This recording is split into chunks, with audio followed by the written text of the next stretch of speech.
and welcome, my independent thinkers. As you've now probably figured out, this whole coronavirus thing is just a hoax and it's a big cover-up.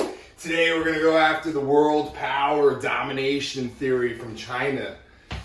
And this is one of 5 theories that are going to be on this series. Today we're going to talk about the virus creation, the U.S. trade deal, the stock market, the vaccine, North Korea, World War III, capitalism, communism, and the Stafford Act. All right, let's jump right into it. As we already know. Before I start, the World Health Organization has already downgraded the coronavirus to a 2% mortality rate, which is equal to the flu. But we're still going through this pandemonium. A lot of it is social media inspired and using the motivation of fear, similar to how the Nazis did in World War II. That's how we're going to get to World War III, guys. This is all tying in. All right. Where and when? Well, that paper wants to go, so let's just let it go. Where and when? Well, obviously, the coronavirus was invented in China, right outside of Beijing and Wuhan. It was invented in a lab, guys. It was invented by a lab that was supervised under a general that was also responsible for leaking the SARS virus in 2003. They've always had this virus. As a matter of fact, the same lab it was leaked from, and whatever you see on TV, meat markets, some guy eating a bat that ate a rat, that ate a mouse, that ate a cricket that was infected with duck poop, whatever the fuck, that's bullshit, okay? That's bullshit. China had this virus already under containment. They were waiting for a situation to occur that was going where they can use the virus to gain advantage. And they waited for that undesired situation, which happened in January, and we'll get to that on the next page. And this is a form of human engineering. Okay, why do I say that? Okay, well, naturally, you don't just produce, an animal can't just produce a brand new virus. Something has to happen. A human has to come in, shoot it with something, get its DNA, mutate it. It won't happen on its own. It's not going to happen naturally unless it's done in a lab by a human, and that is what happened in China, and it was held under control until the situation that happened. And why is it happening now? It's happening right now because it's perfect timing. What do we got? We got election year 2020. We got the U.S. stock market reached its peak high at the beginning of this year. Never been so high before. And who is the other world power that has the second most in the stock market? China. So China in U.S. history has been a little rocky in the past. The Chinese has been known to unfairly tariff our goods that are imported historically, and just so that we can get cheaper items here in America, we kind of just dealt with it. And although they only maybe import a third of the amount of stuff that we import from them, that they import from us. We are still in a very large debt to them. And China is also a communist government. They call themselves libertarian army, but it's all bullshit. It's just another form of communism. And we don't want to be communist, guys. We really do not want to be communist, but we'll get into that. All right, so what happened in mid-January? We had the U.S. trade deal. Look at that, huh? Look at that. President Trump smiling. This guy's doing a fake smile. Everything seems all nice.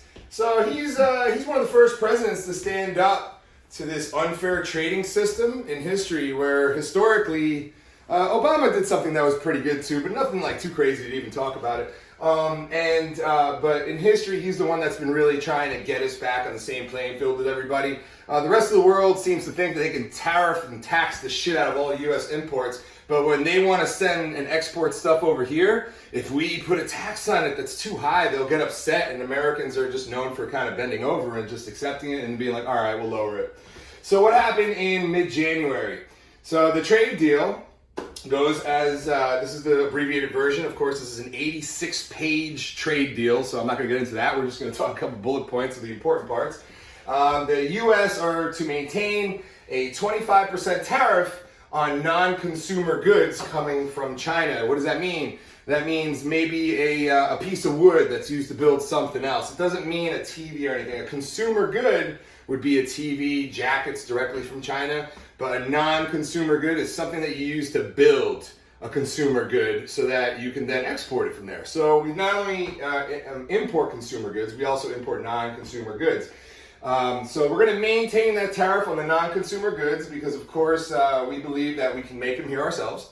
And the U.S. actually, instead of increasing their tariffs, they cut their consumer good tariffs from China in half. There we go. They actually ended up cutting it in half, doing a good thing, you know, to make China happy. But what did they ask for in return? So they didn't ask for China to, to change any of their tariffs, which are already very unfair and high. But they did say that China, you must buy an extra $200 billion more of U.S. imported goods over the next 2 years.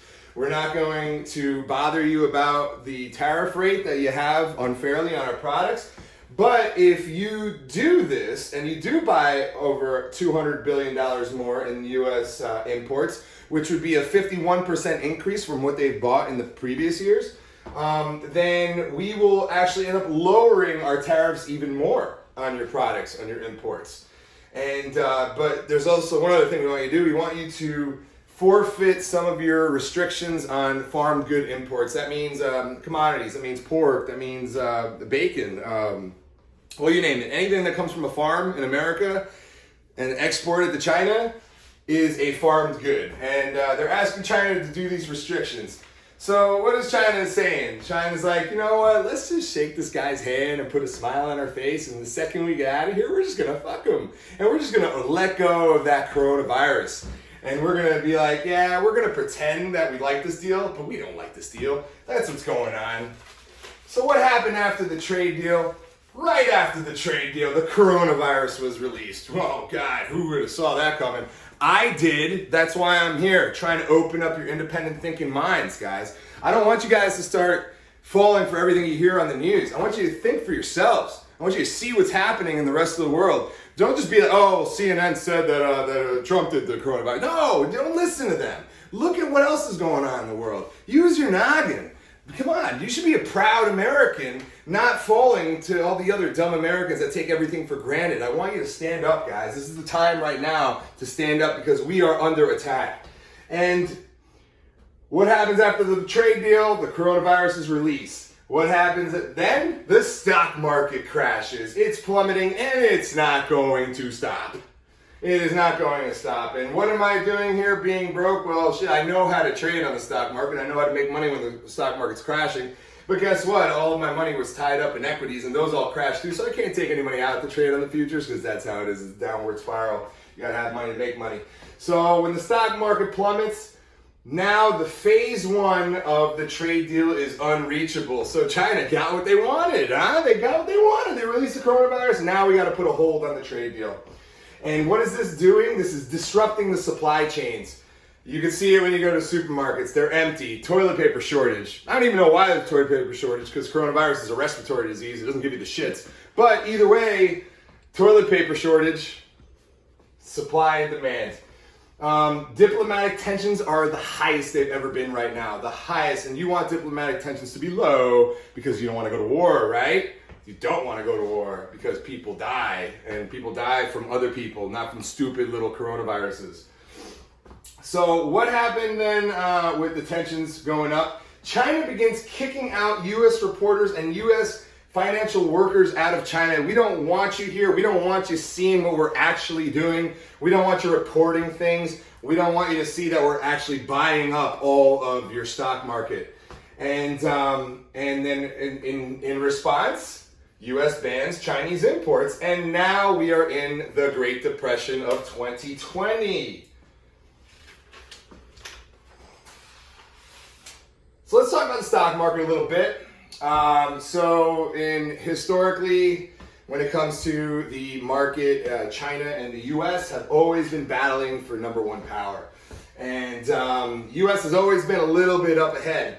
But guess what? We are in $1.9 billion in debt to China.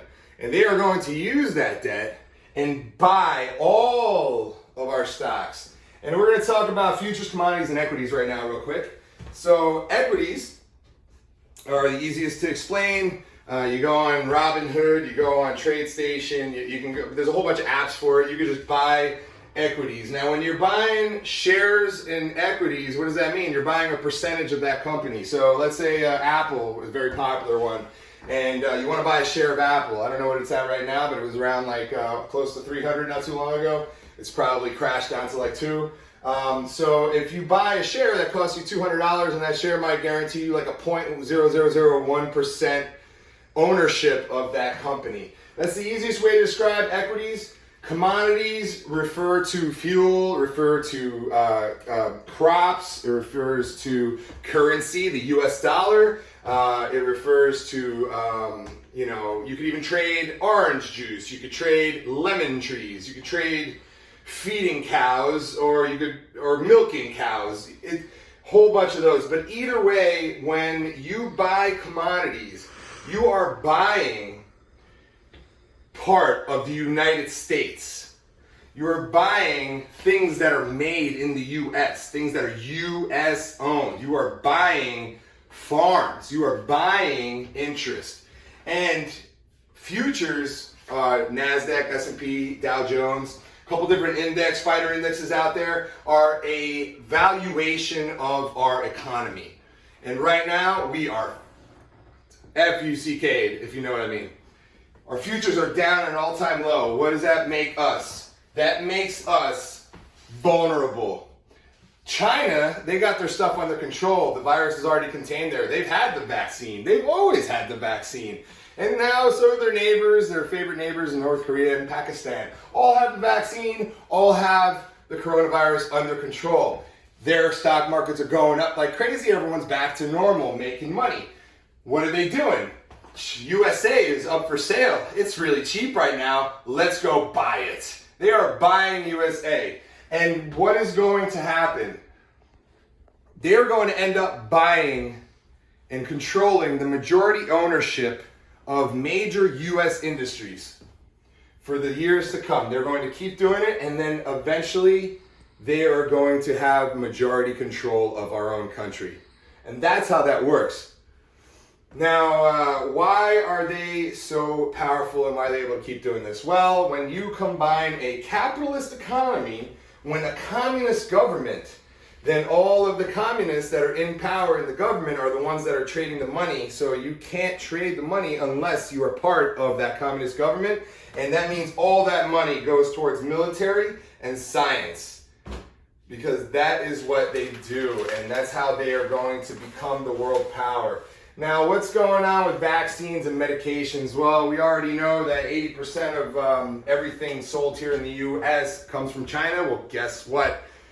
That's no difference when it comes to medicine. 80% of medicine that is available here or was available here comes from China.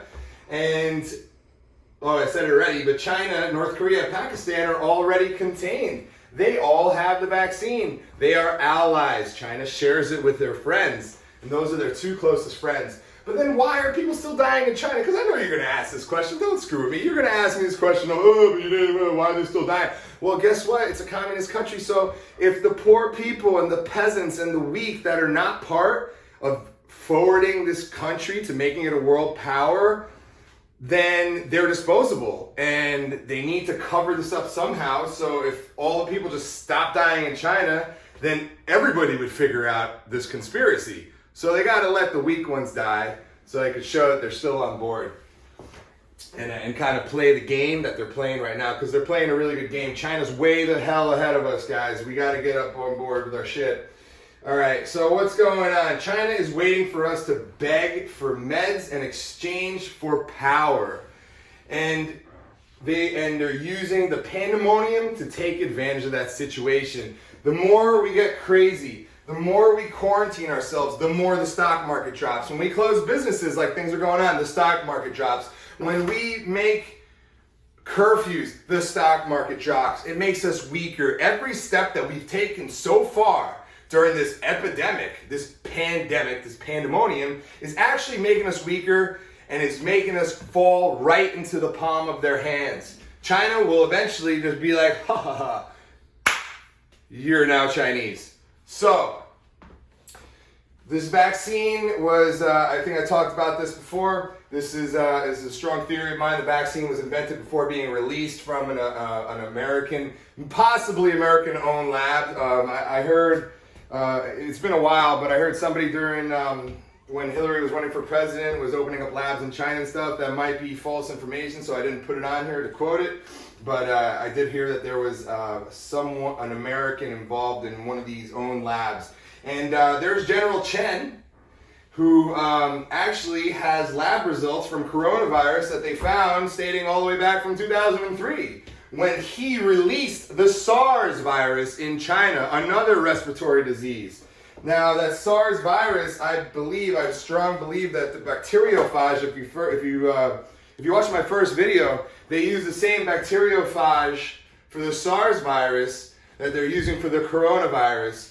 And these are both respiratory diseases that are both airborne. Okay, so China invented the SARS, and now all of a sudden the coronavirus is here. Huh? Doesn't take too much thinking to figure that out, guys. In those labs, they also held on to Ebola and anthrax. They have these in their secret fridge to be used just as a pretty much a form of war, just so you know. And if you don't believe me about them holding that stuff, you can just look it up, guys. Look it up. Come on. Information available everywhere, dude. Come on. All right. So China's closest ally, North Korea. Let's talk about them. I fucking hate North Korea. You should too, if you're a real American. And if you're a South Korean, you should hate them too, because they screwed you guys up as well. Now, what did we do in the past with Mao Zedong? This guy, Riff Raff Rolf, one of the biggest industries in North Korea is human trafficking. And something that the U.S. really wanted to get involved with to stop this, because it was just such an evil thing. Because you just gotta face it. North Korea is just evil, okay? It's a very evil country, all right? Don't ever say anything good about it, because there isn't anything good about it. So, what was North Korea doing? North Korea's biggest industry is human trafficking, and one of their human trafficking was sex trafficking of minors. That means under 17. We're talking girls that are 9, 10, 11, 12. Shit that should make your stomach curl and make you want to make a change in the world, make you motivated, you know? And we stepped in and we said, we want you guys to stop doing this. And North Korea was like, no, we're not going to stop. And then so we went to China, which we thought we had a decent relationship with. And we were like, listen, we really want you to help us on stopping these nuclear threats coming from North Korea, on stopping, assisting, because guess what? The sex trafficking, China was North Korea's #1 client. Yes, and this is all, by the way, you can find all this shit on the internet. This is nothing new. This is old news. So don't even try to comment on this part to say that I'm wrong. Just look the shit up, okay? Use your brain. And if you can't disprove or debunk my theory, then really, if you comment on anything else that's not adding to it, that's kind of stupid. So China said no to helping us on the nuclear threats from North Korea, the sex trafficking, the human trafficking. As a matter of fact, China went a step further and said that if we attack North Korea, that China will aid North Korea in the battles against the U.S. So if we attack North Korea first, China will attack us back with North Korea. China already has the largest military in the world. They are one of the biggest communist countries, maybe the biggest communist country in the world. So everybody's in the military. And what does this all play into? World War III. Coming to a world near you, the world that you live in currently. And who is going to be World War III candidates? Who are the players? China, Pakistan and North Korea. Why do I know Pakistan is part of this? Well, shit, these are the only 3 countries that have the virus contained, because they're the only 3 countries that have the vaccine for the virus that China created. And because they have the virus contained, they're not wasting all of their time like we're doing here, quarantining and shutting down things that make our country a better place and make our country a place worth living and increase our future and our economy. No, they have resources available. And as the days go on, while our resources go down and are declining, theirs are going up. And as our strength in the market goes down, theirs are going up. And they're buying us. So who are they going to play? Well, they're going to fight us. And who's our other ally that would join us? Shit, the only one that we're certain right now at this moment in time that'll join us is the UK. And what's going on over there? Well, that's a fucking disaster over there too. All their resources are being spent. They don't have the vaccine. They're in as bad a situation as we are. Look what happened in Italy.